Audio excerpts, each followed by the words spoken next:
UFC 196, as our featherweight champion, Conor McGregor, moves up to welterweight to take on Nate Diaz. And with that, we'll open it up to the first question.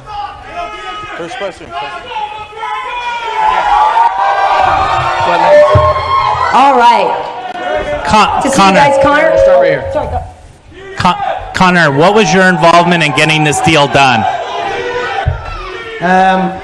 What was my involvement in getting the deal done? I mean, I'm involved in absolutely everything got to do with this. I am the one who created this, so I just thought I was in his hometown. We're on the West Coast, this is his place, but listen to the crowd for me, so thank you for the support. It's an honor to be here, and that's it, you know. Nate for me was the leading option. There were many options, but in reality, many people pretended like they wanted the fight until the fight actually presented itself. I mean, Frankie never shut up. And then when he was given a phone call and a date, then he hasn't been seen or heard since. So Jose was in camp. Apparently Jose was in camp preparing in case Dos Anjos pulled out. And then all of a sudden, Dos Anjos pulls out with his bruised foot. And then Jose is not fit. So even Nate tried to exit the fight cleanly. You know, there was many discussions. The first discussion was the money issue. We resolved the money issue. Then it was he could only make 160, so we gave 160. Then he came back, he could only make 165. So then I told him to get comfortable. You can step on the scales at 170, and that's it. We're gonna go and fight, and that's it. I look forward to it. It's one the fans want. I'm happy to give the fans what they asked for. Thank you. Conor, what was when did you hear Rafael was injured? Where were you, at the time? Did you think of it? What was the story last time you lifted your head off the pillow and said anyone, anytime? What was the set? I just thought, it's another day. It's always happening. They always pull, they always run, they always make it out like they want it, but really they don't want it. So I was expecting it, I looked at the picture Dos Anjos put up, and it's a bruise. I mean, I heard ice works wonders. What do you want me to say?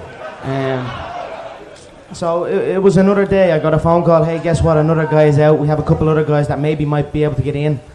Okay, let's work to get the other guy in, and that's it. Another day for me. And there was no thought of you not being on this card? No, one bit. I mean, I'm prepared. I'm fit. I'm in shape. The belt stung for a little bit, the fact that I wouldn't, but really, it doesn't matter what weight divisions or anything, or even what belt is on the line, because really I should create my own belt, because I am in myself my own belt.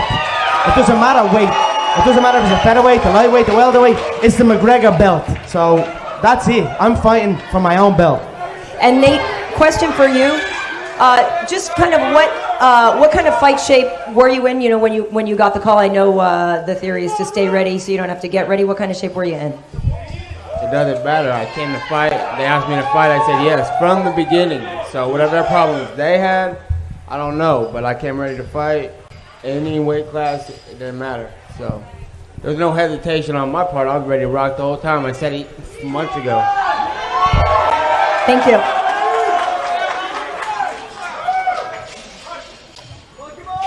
Conor, fighting in the lightweight division and also now the welterweight division, do you like breaking the rules? Yeah, I do. I mean, I am the rule. I'm the only rule in this game, so it doesn't matter weight divisions. Nate said he was ready to fight at any time, but well, he wasn't. He wasn't ready to fight at 155. He wasn't ready to fight at 160, 165. So we give him 170, so... they go every other day. I'm happy to go and do it. I'm not gonna lose no weight over no shit. I don't give a fuck. And I said 155 from the beginning. You didn't take 155 though. You did not take 155. I did too. Initially, you didn't take 155, Nick. Yes, I did. But that's cool. Don't worry about it. Don't worry about it. Get comfortable. Get comfortable. 170. Get comfortable. 170, brother. Yeah, get comfortable. I don't give a fuck. I don't give a fuck either. I don't give a fuck either. I tell you, I like Nick's little bro. I do.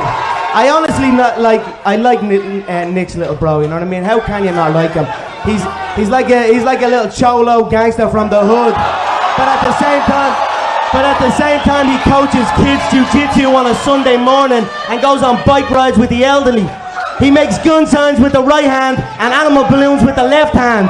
So you're a credit to the community. Fuck you. Fuck you, Bell. I don't give a fuck what you say, motherfucker. Yeah, thugging on mine, motherfucker. What you got? He's all right, Nick. He's okay. Nick's so proud of you all. Go ahead, Evie. Fuck your bitch ass belt too. Fuck the belt. I don't give a fuck about the belt. The only belt I care about. Everywhere? Why you bring it everywhere? Why you bring it everywhere? Fuck about nothing. The only thing I give a fuck about is the check, and my checks are super heavy. I don't give a fuck about no belt, motherfucker. Fight ass whoopings all day. Nate, in December, in your last fight, you were complaining about the big fights. You wanted the big fights. You even were drawing your face in the poster. How does it feel to be here now? Hey, the UFC been trying to lowball me forever. I've been in these big ass shows for hell of years before this guy even existed. So it ain't no thing. I don't give a fuck. How's it feel to be a millionaire now? It's nice, right? It's nice, right? Let's be honest. Come on. It's nice, right? It feels good.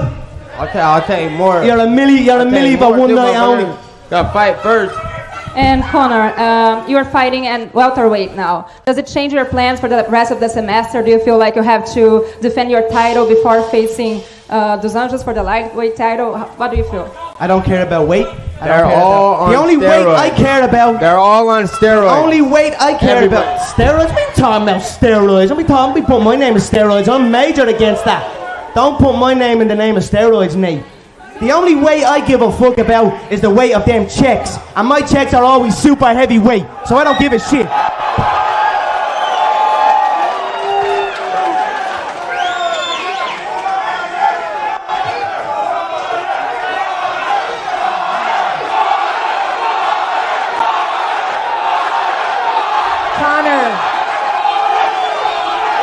Conor, Dana White. Hey, this is America. I run the West Coast. I run the West Coast and the East Coast. Conor, Dana White says you're the greatest mental warfare fighter he's ever met. How big of a role do you think your pre-fight antics, your mind games play in your fights? I'm just coming in and being me. I'm being real and saying what I feel, analysing my opponent, analysing everything about the whole game. And that's it. I'm not trying to play no games or nothing. There is no games in this. People always think it's a game or it's an act. But when we're in there face to face, it's no act and it's no game. So take out mental warfare, take out all that. I'm just simply the best fighter, and that's it. Nate, Conor, what makes you so successful? What makes your approach so successful, and how will you approach Nate Diaz in this fight? My true hard work. It's as simple as that. Real, true hard work. It can't be denied. It can't be stopped. You know, another reason I chose Nate. He fought. He showed up his last fight. It was an okay performance, albeit a decision. But he showed up in shape and he talked well. But I mean, I don't know. I'm just happy. I don't give a shit. I'm just ready to fight now at this stage. You know, this is it now. 10 days out. Let's see what this man is about. He talked like I took something from him. That's what he said after the fight.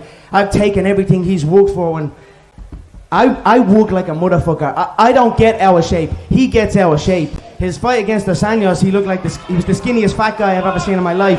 The last fight he came in shape. This time now, the fact that he's asking for weight changes all the time, I'd imagine he got back out of shape. So he's talking like, relax, Nick. He's doing good. He's doing good up here, Nick. Relax. So I took note from him. I worked hard. I worked hard, and that's it. All midgets. I fought fucking every fucking week forever, motherfucker. I've been in the UFC forever, fighting everybody. Come in one fight, fucked up, brother. I don't give a fuck. Nate, you made a pretty bold accusation a couple minutes ago.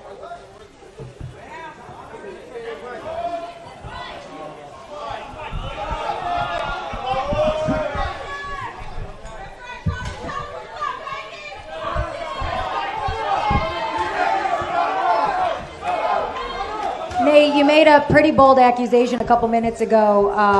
Do you want to elaborate a little bit more about that? What was it? What? The steroids comment? Everybody's on steroids. The whole UFC, everybody. Your teammate Gil and Jake were two caught on steroids. Not and me. You and those not me. and Pettis Not me. I'm not on no steroids. What the fuck are you talking about? Your two teammates were on steroids. That's your two boys, the scrap pack. Remember that? Wham, damn, they were. Did you know they were taking that stuff? Did you know they were taking that stuff? Did you? You're on steroids. Sure I am. I'm just an animal. Conor, what's your training ritual? What's your pre-training ritual? I wake up, I work, I eat, and I sleep. That's it. Nothing else. All day work, I call it. All day long work. Mystic Mac, right here. You're always making predictions on fights. How's this one gonna go?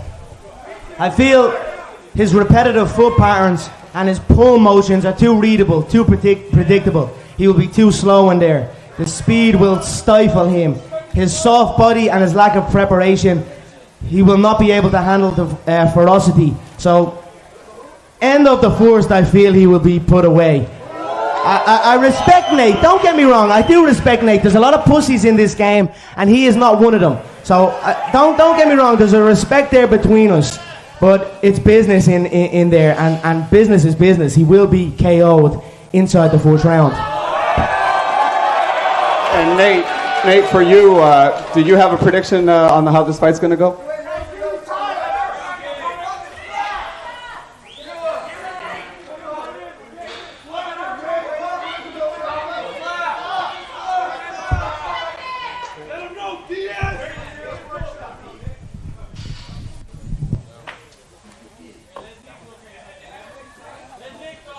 Yeah, Nate, do you have a particular strategy? Nate, down here, do you have a particular strategy in going against Conor?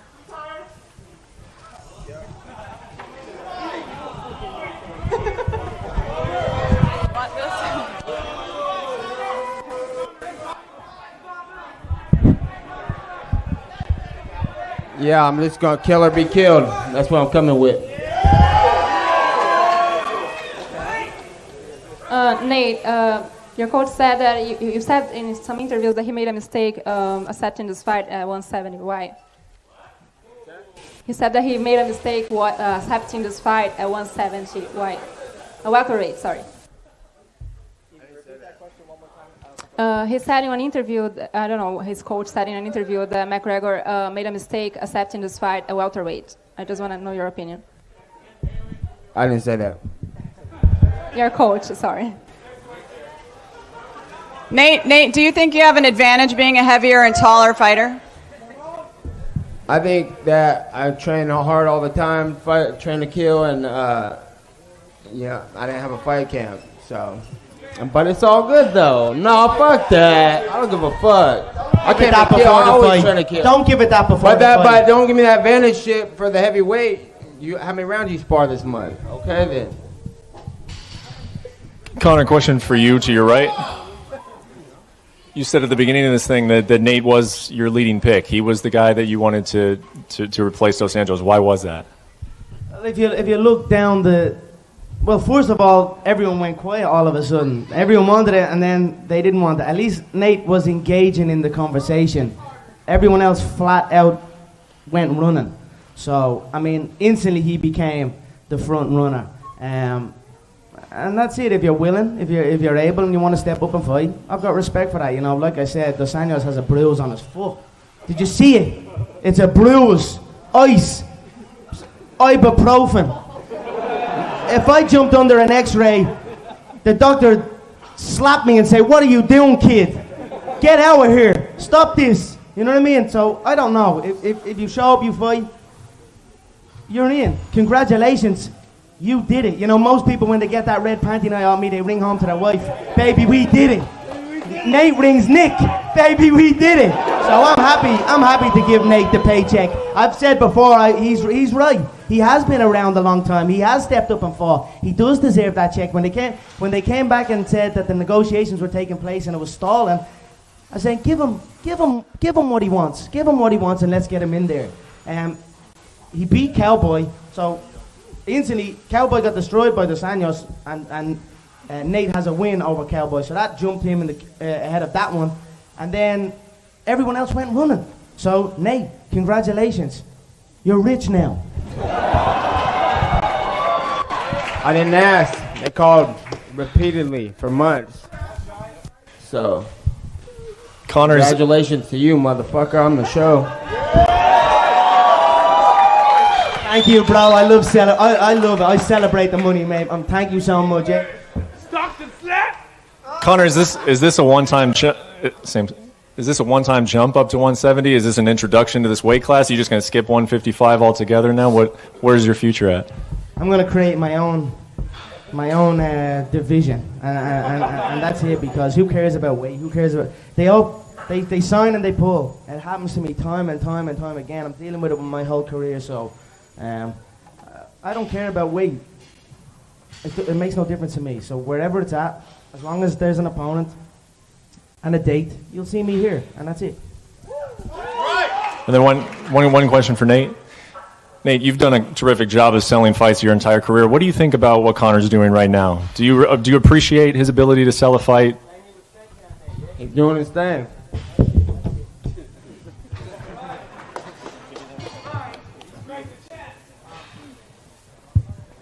I bring this motherfucking show too, so don't forget about it. It's a Diaz show also, so don't forget about that.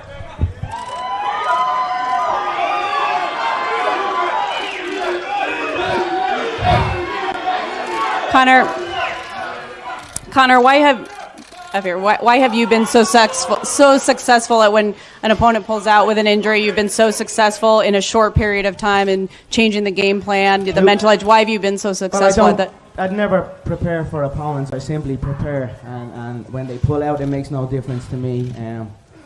Why I'm successful, I'm always getting a late replacement. I mean, who would turn down winning the lottery for one night only? You know, so I prepare to fight. I don't prepare to fight somebody, and that's it. When you sign to fight me, you're rich. So it makes no difference if they pull out. There will always be a replacement, and I will always still be in the mix.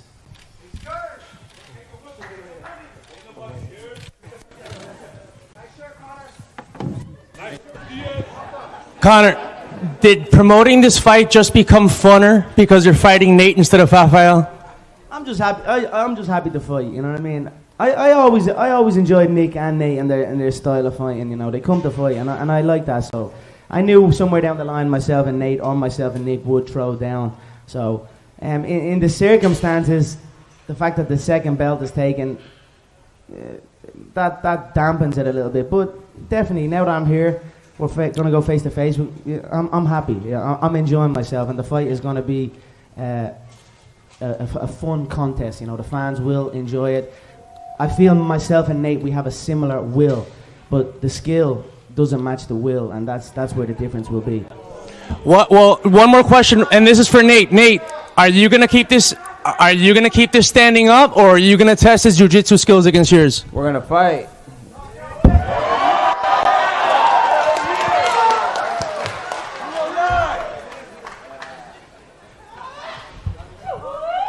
Additional questions, guys? Yeah, go ahead, Karen. Yeah. Hey, Nate, are you going to stay at 170? You think, I know this is obviously short notice for you, and you have fought at both weight classes before. Where do you feel the best? I'll fight at any weight class. I want the bigger fights. Look, I'll fight at any weight class. And Conor, for you, does this affect what may or may not happen at UFC 200? Are you going to schedule to fight? Would you like to fight Rafael dos Anjos there? Would you like to fight Frankie Edgar there? Would you like to fight Robbie Lawler there? Obviously not saying what's going to happen at 196, but I'm curious about your plans for 200. Yeah, you know, it's hard to commit to Dos Anjos again. You know, the same with Jose, he pulled. It took him 2 goals to build up the courage. Hopefully, maybe it could take Dos Anjos 2 goals to build up the courage. But when you pull out with an injury like that, a bruise on the foot, I mean, there's not much I can do to help you to bring you back into the mix. So it does change things a little bit, but we just have to see how that one plays out. Because certainly this is a fun fan favorite fight here, but you are still the featherweight champion, and no, Frankie is hurt right now with a groin injury. I know that he is gunning for you. They all have sore vaginas lately. It's crazy. There's something going on. I don't know. Dos Anjos broke his foot and his vagina in the same damn day, and same with Edgar. I couldn't believe the odds of that to happen. So. But in fairness, my belt, if there's belts on the line, I'll rack the belts up. But I'm racking checks up, and checks outweigh the belts. So. In fairness, though, wasn't Jose only cleared to start training a couple days? Personally, I don't think. Well, then he shouldn't have. I agree with that. When a man is KO'd unconscious, when a man fights me, they need to take 10 months to a year off. You can't bounce back into a fight, and that's no joke. Everyone laughed there. You can't take head trauma and bounce back into the gym and spar. These people think they can do that. Mendes done it and went in, and now his chin will never recover after the fight. He jumped in too early and went at it. So you need to take proper time. So I understand that. I bounced Jose's head off the canvas like a basketball. He needs to take a year to a year and a half off, and that's just for his health. And then the fight is done, and he's putting out all these statements. I'll fight Conor anytime, anywhere. His coach is saying we're in camp in case Dos Anjos pulls out. I'm like, it's a wrong move, but okay. And then Dos Anjos pulls out, then he's gone. So I don't know, but personally, he shouldn't have even put his name in the mix in the first place. So that's what I feel. You can't rush into it. You take head trauma, you sit your ass back at the queue and rest, and come back healthy. Thank you. Conor, right here. Nate has a very aggressive style. Come forward, like to fight. About this fight, is that why? Because you know you're going to be in a scrap. You know you're going to be in a throwdown fight like that. Yeah, he comes forward, but his understanding of ring generalship and ring control is very very amateurish. It's novice where I come from, so he will understand the difference between amateur and world champion. So. But I'm looking forward to him coming out, and I'll come out too. I come out the trap like a greyhound, like a champion greyhound. I come out at 100 miles an hour. Who do you train with? And I don't stop. And I don't stop. Who do you train with? So we'll see what he's about when the bell rings. We'll got see no training partners. Let's see. I've got world titles and multi-millions of dollars. You've got 20,000 to show your last fight. In little man weight division. And you teach little kiddies, short weight you division. teach kiddies jiu-jitsu on Midget weight Sunday division morning. champion. You're a junior infants jiu-jitsu coach. I've been fighting grown Junior up for 10 infants years. jiu-jitsu coaching. You 12 teach years. seminars to eat. You have to teach seminars all across the fucking California just to make ends meet. So worry about you. You Because I'm a fight world midgets. champion, multi-millionaire. You fight midgets. And that's it. You knocked out 3 midgets and you're pumped up. Yeah, and I'm about to Fucking knock out midget. stuffed. I'm a real motherfucking fighter. Fighting grown up Fast all the skinny time. Mexicans are about to get stiffened up onto that list too. I got a 145-pound homeboy out here will beat your ass too.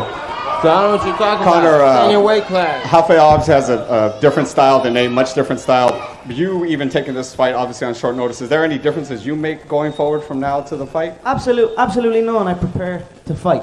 I don't prepare to fight any particular set of movements. I simply prepare to fight. You know, you look down or up the roster, down the roster, whatever way you want to look at it. What was Verdum saying? He had an opponent. Remember that pussy was all talk? What was he saying? His opponent Kane pulled out, and they scheduled a new opponent. All of a sudden, no, I don't want it no more. It's a new opponent. I'm not ready. So like I said, there's many pussies in this game, but I ain't one. Just a question for Nate. We heard Conor's take on what the negotiations were like, but can you tell us what it was like for you? When did you first get the call, and kind of what was the process like? They've been calling me on and off for this guy for since he was supposed to fight Aldo the first time. They knew they were fighting me this whole camp, I'm sure.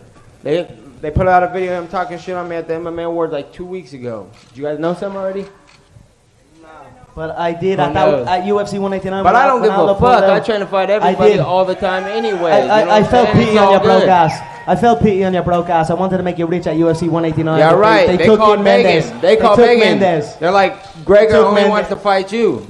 That's all they want is you to fight you. I did. All right, yeah, you did. I'm looking forward to it, so let's do it. And they gave me a fuckload of money. You know what I said? I said, I want more of that shit. How about that, motherfucker? Think I'm taking some fight? Fuck that. Pay me. But they called me. I didn't ask. Conor, you are at the point in your career where you are making great money. What's been the best part of cashing in such big paychecks? Is there something you've splurged on? Your biggest splurge? I don't know. I just enjoy the conversations in the bank, the ladies at the bank, they treat me so damn nice, and people everywhere treat you so damn nice. There's a place in here in California called Rodeo Drive, and I swear to God, until you went there and felt that nice feeling, that welcoming feeling that they give you when you walk into these shops, and the materials that they give you and put on your skin, until you felt that, you cannot speak about this life. So I just enjoy everything got to do with this life. Nate, this is also a big payday for you. Is there something you're excited to finally, right here, is there something you're excited to be able to go and pick up now? Yeah, I'll probably buy a whole bunch of nice shit.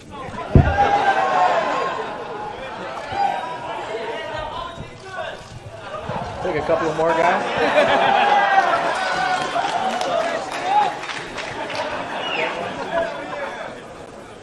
Any other final questions here? We got one more here in the front. Christian, right here. Conor, can you talk a little bit about your background, just what motivates you in the ring? Anything from where you're from and your style? I'm just motivated by movement and money, and the movement of money, and that's it. That's why you see me here in this prize fighting ring and running this whole game. I enjoy movement of the body and movement of the money. It's my favorite. UFC 196 as our